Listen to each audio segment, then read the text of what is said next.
Alright guys, 2012 Ford F150. Windows do not work. Here, verifying the concern. Yep. And I've run into the issue where a good portion of the time I check this harness before doing anything else. And look what I found. Broken wire. So, strictly on these, we just do a butt connector if you have enough wire there.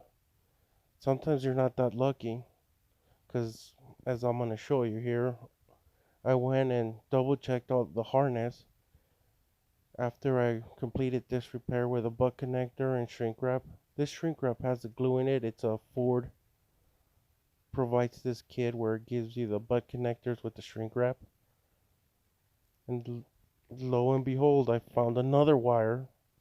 And here I'm going to show you how to make this repair. I typically create a jumper wire about 2 to 3 inches or more depending on how close to the uh, edges these wires are. And then this right here, guys, takes a while. You gotta feed. I recommend you do the shorter side first, because that's gonna be the hardest side to crimp, especially once you get it ran through the boot. So then I do a little loop like that when I crimp it together. Hey, don't forget to put your shrink wrap in there first. Done that more than once. But you get your shrink wrap, you strip your wire, and then you crimp it. But yeah, if you run into that issue where your master window switch ain't working or functioning correctly, uh, highly recommend you check this wiring harness right there at the door. But yeah,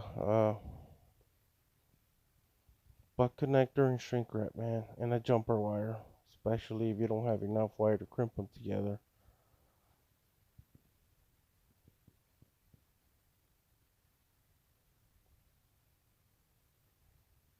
And yeah, and try to keep the torch away from the boot. Then we verify our repair. Key on and see if the windows work. Lo and behold, they're working. But yeah, guys, I recommend you check that harness before you condemn anything.